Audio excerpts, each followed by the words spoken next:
I discovered my wife was secretly planning to divorce me. She called me useless at a work dinner. 1 week later, I closed our joint account in front of her parents. Her jaw dropped. "You really thought you were the smart one?" I whispered as she turned pale. "You know you're not exactly contributing these days, right?" I blinked at her across the white-clothed table. "What do you mean?" I asked, careful to keep my voice level. Mariel laughed, twirling the stem of her wine glass between her fingers. "Just being honest. Someone's got to keep this train running." Everyone at the table chuckled politely. I swallowed the burn rising in my throat and smiled. That was the moment I knew the woman sitting across from me wasn't my partner anymore. I've never been a flashy guy. I'm 47, been in IT since the early 2000s, currently working as a systems analyst for a logistics company based in Pittsburgh. I've always liked things steady, predictable. My wife Mariel and I were married for 16 years. No kids our choice, or so I thought. We lived in Squirrel Hill in a 2-story craftsman-style home we both poured our lives into renovating. We met in our late 20s. Mariel worked in marketing, charming and ambitious, always with a plan. I was quieter, slower to speak, but always listening. People used to joke we balanced each other out. I believed them. But over the last couple of years, things started to shift. It was subtle. Less time together, fewer shared meals, quiet evenings where she'd disappear into her office or spend hours on her phone. We used to go on walks every Sunday. One day I realized we hadn't done that in months. She got promoted at her firm about a year ago. Suddenly, she was hosting dinners, staying out late, always on the phone. I didn't question it much at first. I respected her drive. But soon, it felt like she was climbing a ladder I wasn't allowed to even look at. Then came the work dinner. She invited me well, more like instructed me to wear something decent and try not to be too quiet. We arrived at this rooftop restaurant downtown. It was all glass, steel, and overpriced cocktails. Her coworkers were loud, well-dressed, and clearly living in a world I didn't belong to. I did my best to fit in, but Mariel barely looked at me. Then came the joke, "Who wears the pants?" and her response. "She's more like decor," she said, gesturing to me. There was laughter. I smiled, nodded, pretended it didn't matter. But inside, something turned. I wasn't angry, I was done. That was the moment I knew. This wasn't just a cold season in a long marriage. Something else was going on. A few days later, I found her laptop open on the kitchen counter. She was in the shower. I wasn't snooping, at least, not at first, but an email popped up and curiosity got the better of me. It was from a lawyer. The subject line, "Divorce timeline, next steps." I froze. She had been planning it for at least 3 months. The emails laid it out. A plan to move money into a separate account, meet with a realtor behind my back, draft statements to paint me as financially and emotionally dependent. She wanted the house. She wanted most of our assets. She wanted to make it look like I was the burden. And the way she talked about me. "He's dead weight," she wrote. "No drive, no ambition, just takes up space. I've been carrying him for years." I didn't confront her. Not yet. I needed time to think. I took a day off work and went for a long walk through Skinley Park. I must have walked 6 miles. I kept thinking, 16 years. All the birthdays. The road trip to Arizona. The time we sat in the ER waiting for her biopsy results. And I held her hand until the sun came up. Dead weight. I made a plan. I met with a lawyer that same week. She was sharp, tough, and no nonsense. When I showed her the emails, she raised an eyebrow. "She left quite a trail," she said. "This'll help. A lot." I began organizing everything: emails, bank records, timelines. Quietly, methodically. No drama. Just facts. We still had a joint account. I had been depositing my salary into it for years. I changed my direct deposit, moved my share roughly 80% into a new account under my name. I left just enough for utilities and groceries, so she wouldn't get suspicious right away. I didn't do anything rash. I played the same part one always had: quiet, dependable, present. But inside, I was watching, waiting. The next weekend, we drove up to Erie to have dinner with her parents. They were always formal, reserved people. Her father, Bernard, never liked me much. He once told Mariel, within earshot, that she could have done better than an IT guy. But I didn't care. That night, I brought a folder. After dinner, roast lamb, red wine, polite conversation. We sat in the living room. Mariel's mother asked about our next vacation. Mariel smiled and said, "Oh, we've been talking about Europe, right, honey?" I nodded. "Actually," I said, "there's something we need to discuss first." I pulled out the folder, laid it on the coffee table. Mariel frowned. "What's this?" "Some documents I think we should all take a look at." Her father opened it. His face changed almost immediately. Her mother leaned in, lips parting slowly as she read the printouts. Mariel stared at the pages, color draining from her face. This isn't," she started. "I've already moved my money," I said quietly. "You've been planning this. Now you don't need to pretend anymore." Her jaw dropped. "You really thought you were the smart one?" I said. I wasn't angry, just tired. She didn't speak. Neither did her parents. I stood, nodded politely, and left. I drove back to Pittsburgh that night alone. She stayed behind at her parents' place. I think she was too stunned to speak, too shocked by how much I already knew. Maybe she thought I'd cry or shout or beg.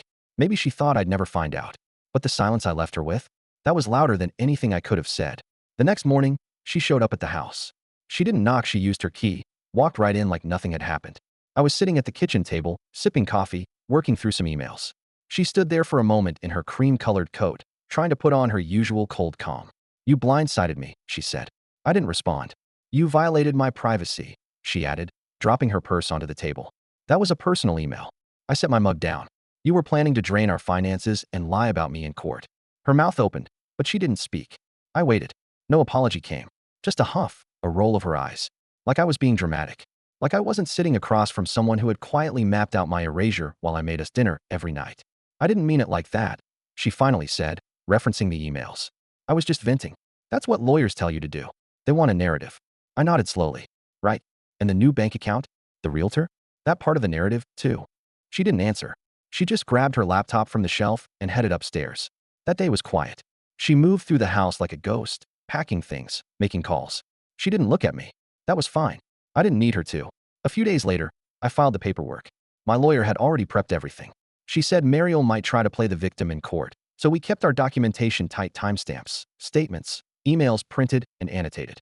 We didn't leave a single crack for her to slip through. Mariel, to her credit, didn't fight it, at least not openly. I think the embarrassment of her parents seeing everything broke something in her.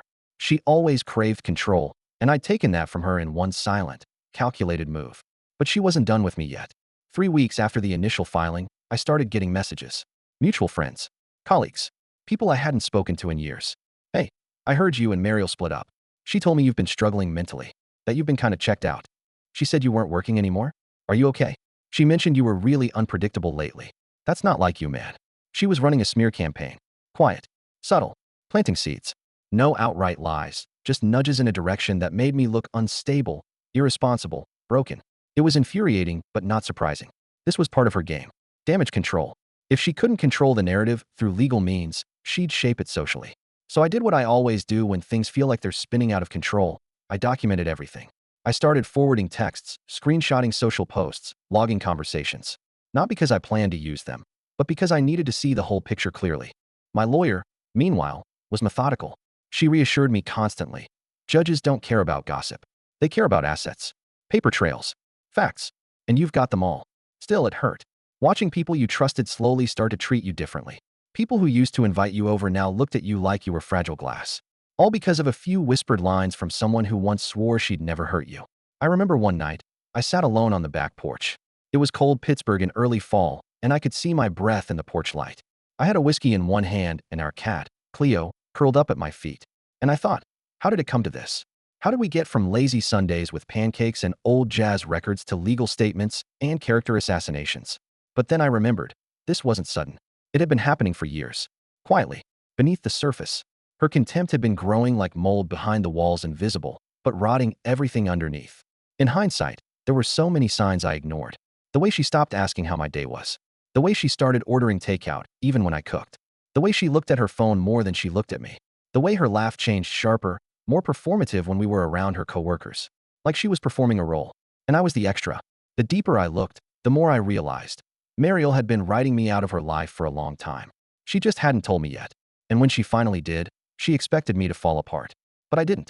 Because by then, I'd already been reclaiming the version of myself she'd tried to erase. The weeks leading up to our court date were some of the quietest and yet most emotionally exhausting days of my life. Mariel moved out of the house 2 weeks after I filed. She didn't say where she was going. I found out later from a mutual acquaintance that she'd moved into a condo in Shadyside, near her office.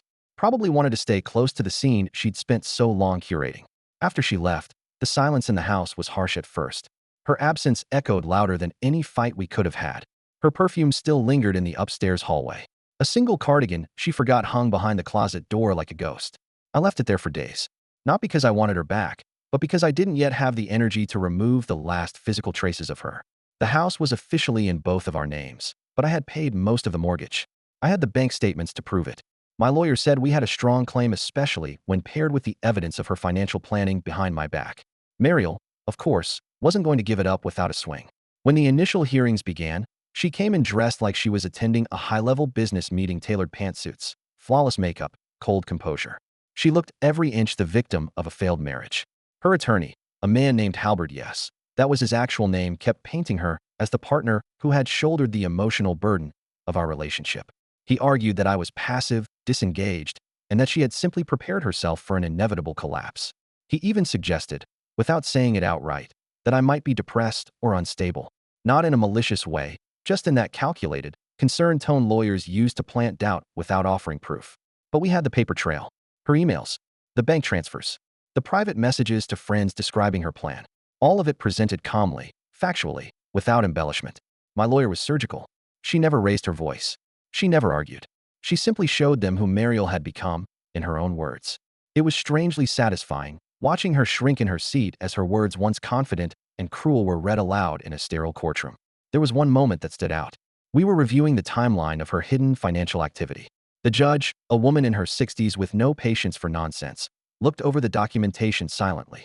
Then she asked, "Ms. Bennett, can you explain the intent behind these transactions?" Mariel hesitated. Her lawyer tried to intervene, but the judge held up a hand. "I just want to hear it from her," she said. Mariel blinked. I wasn't sure what was going to happen. I was trying to protect myself. "From what?" the judge asked, her tone even. Mariel looked over at me. For a split second, I saw it, the flicker of panic, the realization that the mask had cracked, and there was no clean way to explain the mess without admitting what she'd done. But she said nothing. The judge nodded, jotting something down. That silence did more than any argument could have. The next few hearings went by in a blur. We went over asset division, property rights, and the existing accounts. My lawyer brought up the work dinner. No one had video, of course, but we had text messages from a coworker of hers who reached out afterwards saying, "Hey, sorry about what she said at dinner. That was rough." It wasn't a smoking gun, but it painted a picture. Every time we left the courtroom, Mariel looked smaller. Her posture slouched more. Her face lost some of its armor. She still wore the expensive clothes, still kept her hair perfect, but it was like the foundation underneath had started to rot. One day, after a particularly harsh hearing, I stepped into the parking garage behind the courthouse and found her sitting on the concrete ledge, smoking a cigarette. She hadn't smoked in years. She didn't even look up as I passed. "Do you feel better?" she asked. I stopped walking, turned slowly. "Do you?" She didn't answer, just stared out at the gray skyline. For a brief moment, I felt sorry for her. Not because I wanted her back, God no, but because I realized she had built this life on appearance, performance, control, and it was all unraveling. Not because someone took it from her, but because she had hollowed it out herself. I walked away. That night, I sat on the couch with Cleo curled up beside me, a fire going in the hearth, and a glass of bourbon in my hand. I thought about everything we'd been through, not just the betrayal, but the years before. The good ones. The ones I used to miss. I didn't miss them anymore. Whatever we'd had was gone long before the emails, the bank accounts, or the courtrooms. We just hadn't admitted it. Or rather, I hadn't. She'd already moved on. She'd already written me out of the picture. I was just finally catching up. Still, I wasn't at the end of the road yet. We still had mediation. Still had the formal ruling. Still had to face each other one last time before the gavel came down and made it all official. And I had one more thing to say before it did. Mediation was the last step before the final decree. It was scheduled for a Monday morning in late October. The leaves outside had turned copper and gold, the kind of vibrant rust-colored fall that makes you feel like time is trying to remind you it's moving on whether you're ready or not. We met in a sterile office downtown, the kind with bad carpeting and neutral wall art, designed to make no one feel comfortable enough to settle in. The mediator, Ms. Garland, was calm, efficient, and clearly tired of hearing couples try to destroy each other over dog beds and dish sets. Mariel sat across from me at the long table, her face blank. She wore a soft gray suit and no jewelry, just her wedding band, oddly enough, still on. She didn't look at me. She kept her eyes on the folder in front of her, occasionally smoothing her hair behind her ear in that fidgety way she used to do when she was nervous. My lawyer sat to my left, silent, composed. I brought a notebook and pen with me, even though I didn't really need them. I just didn't want my hands to be empty. The session started with financials, bank accounts, retirement plans, the house. My lawyer laid out our position. I would buy out her share of the house, based on current market value minus the amount I had solely contributed post-renovation. We had the receipts. We had the statements. Mariel barely said a word. Her lawyer objected here and there, asked for minor adjustments. But it was clear their team knew they didn't have much to stand on. The mediator finally turned to Mariel and asked, "Do you agree to the proposed division?" She stared at the page in front of her. I thought maybe she'd start a fight, that there'd be a last-minute grab for something, anything, to swing things in her favor. But she didn't. "I agree," she said quietly. And that should have been it. That should have been the cue to move on to the next point. But then, Mariel looked up. Not at the mediator. Not at her lawyer. At me. And for the first time in months, maybe years, she really looked at me. I didn't want it to end like this, she said, her voice soft. It caught me off guard. The room went still. Even the mediator seemed to freeze for a moment. I thought I'd feel free, she continued. Like I'd finally gotten what I wanted. But it doesn't feel like that. It feels like I lost something I didn't realize I needed until it was gone. I didn't say anything. Not because I didn't have 1,000 thoughts, but because none of them would have helped. Nothing I could say would reverse what she'd done or unmake who she had become in the process of trying to escape whatever version of me she'd convinced herself she was stuck with. Ms. Garland cleared her throat politely, trying to move us along. But Mariel kept going. I started pulling away years ago. Not because of you. I think I was scared. Scared I'd become my mother. Scared I'd settle. And you were solid. Safe. But that made me feel like I was standing still. I thought leaving would make me feel alive again. I looked at her. This version of her. Stripped of all the polish and performance. And I felt nothing but clarity.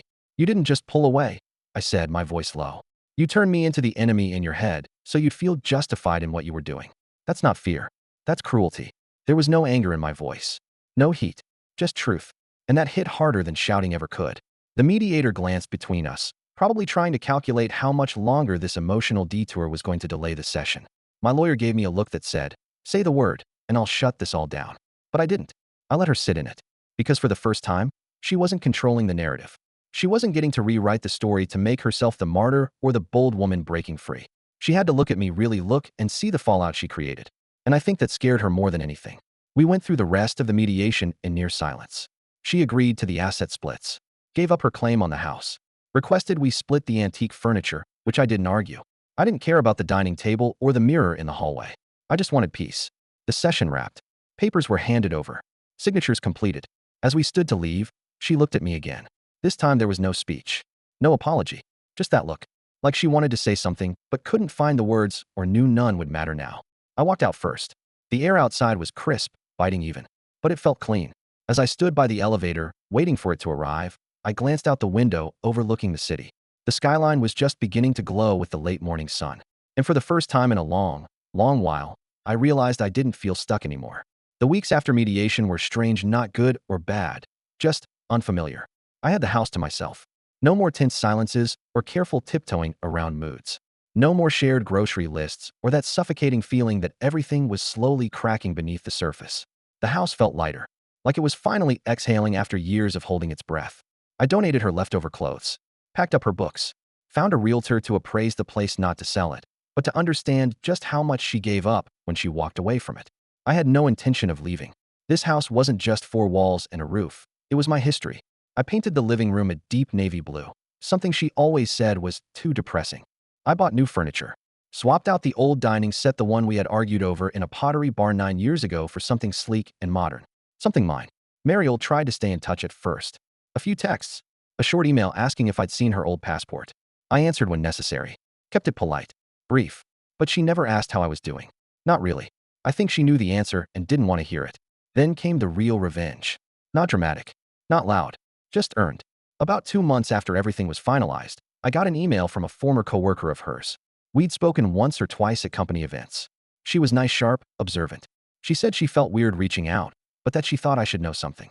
Apparently, Mariel had told her boss during her promotion process that she and I were in a transitional separation, that she was supporting an emotionally unstable spouse and carrying the weight of the household. She used it to justify skipping late deadlines and disappearing for hours during the workday. But after the mediation, word got out about what really happened. A few of her coworkers had caught wind of the court filings, the asset transfers, even the emails, especially the one where she wrote that she was done carrying a useless man. That email? It had circulated among HR. Apparently, they weren't thrilled that a marketing director had used a personal divorce strategy to manipulate her internal workload or misrepresent her home situation during reviews. She wasn't fired, but she was restructured, moved from director to senior manager. Salary cut. Reputation dinged hard enough that she stopped being invited to speaking panels and networking dinners. Her name was no longer at the top of the internal newsletters. She was no longer the star of the show. I didn't lift a finger to make that happen. I just let the truth catch up to her. The next part? That was my choice. I'd always been careful with money. Mariel liked to spend new handbags, kitchen gadgets, gym memberships she never used. I preferred quiet investing. Over the years, I had quietly built up a strong portfolio, nothing flashy, just consistent. I decided to use part of the settlement money to open a small IT consulting firm, something I'd always talked about doing, Back when we still made dreams together. I started slow, just me and one contractor. But word spread. Within 6 months, I had a roster of steady clients and enough momentum to go full-time. One day, I got a message through LinkedIn. It was from Mariel. Congrats on the business. Looks like you finally figured out what you wanted. Took you long enough. No apology. No accountability. Just her voice, still echoing that familiar tone. Smugness wrapped in faux sincerity. I didn't reply.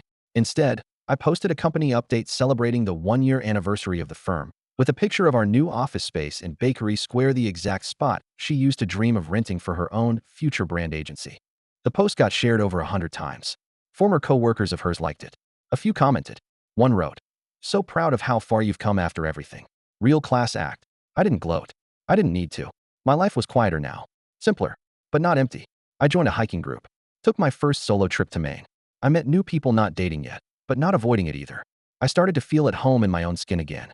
The real revenge wasn't the money or the house or the company. It was waking up every day knowing I didn't become bitter, that I didn't sink to her level, that I got to rebuild not just my life, but myself on my terms. Mariel lost the game. She didn't realize she was playing with someone who didn't even want to win. She thought she was writing the final chapter of my story, but all she really did was free me to start a better one.